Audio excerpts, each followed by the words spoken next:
So I woke up this morning, thinking to myself, and maybe some of you can relate. You know, I want to slap someone today. Nothing too violent, right? Just a quick, psh, psh, front hand, backhand. That's it. Nothing too serious, right? So I got up, I showered, did all that stuff. Put a little baby powder, just in case. Who knows? I went out, started looking for potential victims, right? So I come up to this guy sitting at a bus stop. He's perfect, right? He got the hat on backwards. He got the tattoos, right? He's perfect. Wait a minute. No, we're going to switch that up. This guy's a white guy. Okay, he got the part, corduroys, the whole kit, right? So there's a couple things wrong with this guy that I realized. So as I got up to him, as I'm walking towards him, I guess I had tunnel vision, right? Because this guy saw me coming, and he just shouted to me. He's like, "Hey!" It's like, "What are you looking at?" First, I didn't know he's talking to me, so I'm looking around like, "What? Like me?" He's like, "Yeah, you." I said, "Oh, nothing." And he replied with, "Well, get out of here then. Like, why are you looking at me?" And this was one of the mistakes. I said, "Well, why don't you make me get out of here?" Now, I said there was two problems. The one problem was this guy was huge, right? He stood up. He was a mountain. Like, he was big. Now that I'm saying this, looking back at it, he was probably a child. He was probably getting ready for school or something.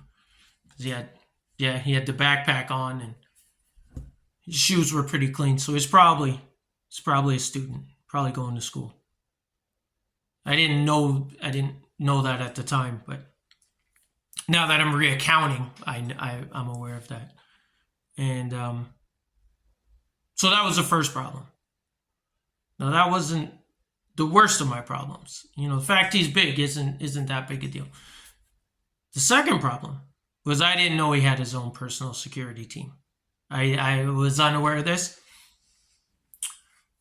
And when I seen this, there's two guys who stepped out from behind him. So I realized that this is going to get ugly unless one of us has to be the bigger man here, right? One of us four has to be the bigger man.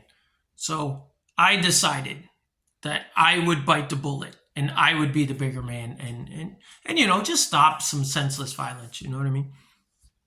So I turned and I just said, you know what? I'm going to walk away.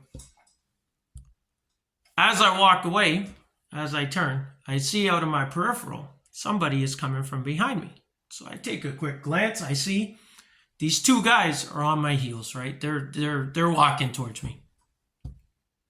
So I start jogging. Now I've done track and field. I've done that stuff my whole life.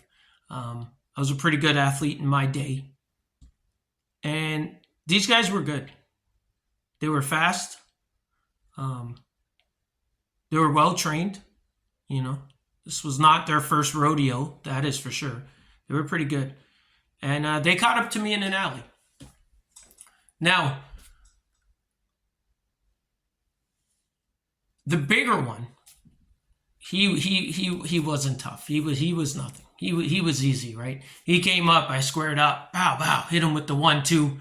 He was done for a little bit. He was out of it, okay? But the little one, that little one, he was different, I don't know what we're calling them, midgets, or I don't think they want to be called that anymore. Small people. He was statutorily inclined, if that's a word. He was small in stature. Or maybe he was a kid. I really don't know. But anyways, the little one,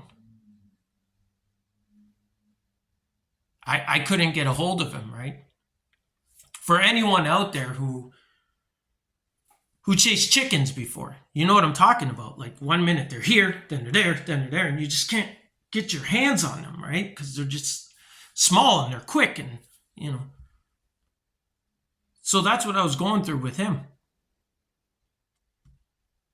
Right. And he began kicking my legs, like in my calves and my ankles. And, I'm not going to lie, it hurt. It did hurt.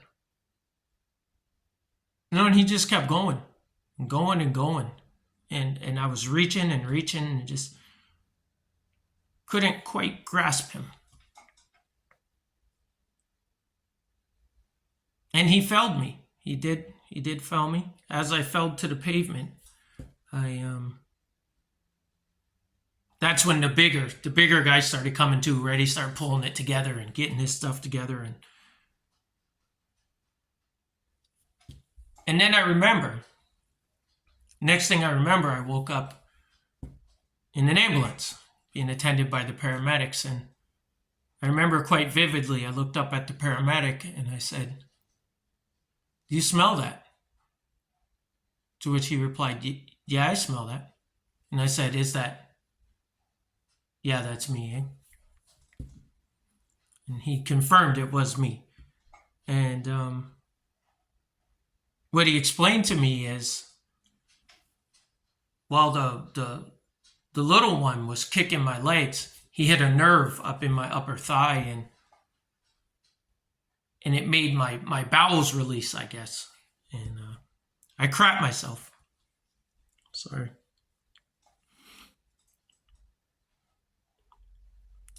So the moral of the story is, these kids are out of control. Like, I kept thinking to myself, where are these kids' parents? Like, if you have a bunch of 14, 13-year-old kids just running around, you have to watch your kids. You have to monitor your kids, because this is ridiculous. Like, they just can't be out kicking on people's legs and stuff. Right? Like, where's the parenting? What does this world come to? You should be ashamed of yourself. Mothers and fathers, you should be ashamed of yourself. It's just so. Until next time.